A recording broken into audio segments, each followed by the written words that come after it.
৫ লাখ টাকা দিলেই এক রাতে হওয়া যাচ্ছে এমবিবিএস ডাক্তার। জাতীয় দৈনিকে বিজ্ঞাপন দিয়েই চলছে সনদ বিক্রি। এসব ভুয়া সনদে ডাক্তার হয়েছে অন্তত ৬,০০০ ব্যক্তি।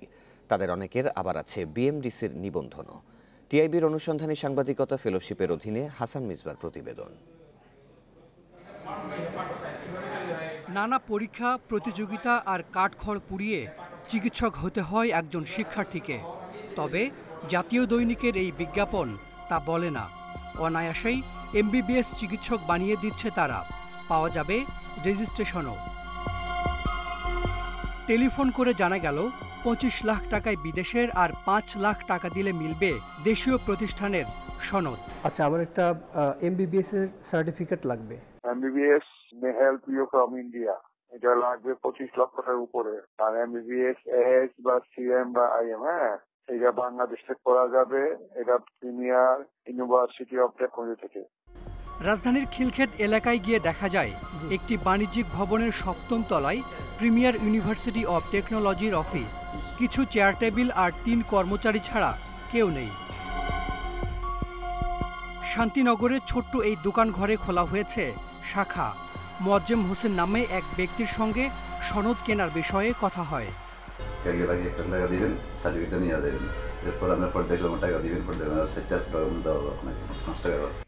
সনদ কিনতে মোট খরচ ৫ লাখ।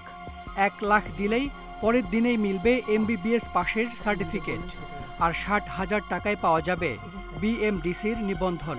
আর এই অগ্রিম টাকা নিলেন MN হকের এই সহযোগী। বিএমডিসি রেজিস্ট্রেশন নিতে কত লাগে? আমি তো আছে, সমস্যা না, আমি তো চিনে নিবেন, অসুবিধা নেই। না খুব বেশি দেখবো না, সেটা তো ৬০,০০০ টাকার মতো দেখবো। পরের দিন শান্তিনগর অফিস থেকে পাওয়া গেল এমবিবিএস পাশের সেই জাল সনদ। একটি দোকানঘর, ২টি টেবিল, ২টি চেয়ার। এটি একটি বিশ্ববিদ্যালয়, আর এখানে মাত্র একদিনেই হওয়া যায় এমবিবিএস ডাক্তার।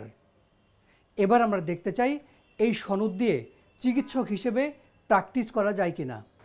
এবার তৈরি হলো এমবিবিএস ডাক্তার পরিচয়ে ভিজিটিং কার্ড।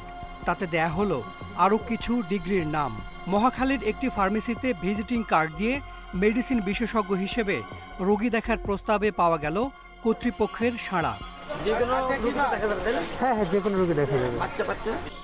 এরই মধ্যে প্রস্তুত করা হয়েছে চেম্বার, লাগানো হয়েছে চিকিৎসকের নামফলক। ২ দিন পর রোগী দেখার পালা। পড়াশোনা নেই, স্বীকৃত কোনো প্রতিষ্ঠানের ডিগ্রি নেই, কত সহজেই নেই দেশে একজন চিকিৎসক সাজা যায়। যেন কেউই দেখার নেই, যেন কেউই বলার নেই।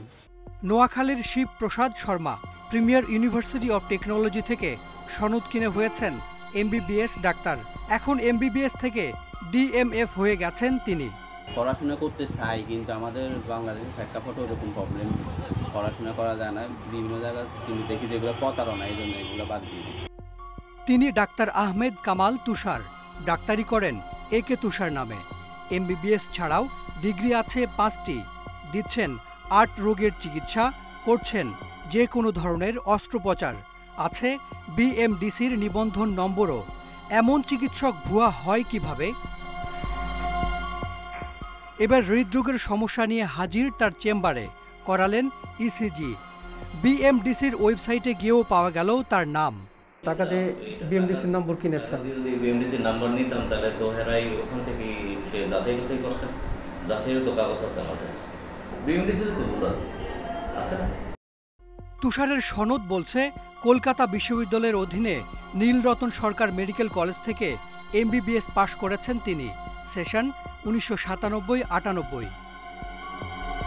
ওয়েস্ট বেঙ্গল মেডিকেল কাউন্সিলে মেইল করলে তারা জানায় সনদে থাকা নিবন্ধন নম্বরটি তুষারের নয়, অন্য চিকিৎসকের। তার মতো আরও 28 ভুয়া চিকিৎসকের নিবন্ধন দিয়েছে বিএমডিসি। কিছু ভুয়া চিকিৎসক ইতিপূর্বে বিএমডিসি থেকে নিবন্ধন পেয়েছে, এটি ধ্রুব সত্য কথা, এবং সেগুলো বর্তমানে আমরা আমাদের ডিজিটালাইজেশন প্রক্রিয়ার মধ্যে ঢোকার পর থেকে তাদের সার্টিফিকেটগুলো আমরা ভেরিফিকেশন করে চলেছি। দেশে সরকারি, বেসরকারি ও অন্যান্য মিলিয়ে মেডিকেল কলেজ 115 আর বিশ্ববিদ্যালয় 6টি। এর বাইরে মেডিকেলে পড়ার কোনো সুযোগই নেই। Hasan Misba, independent news, Dhaka.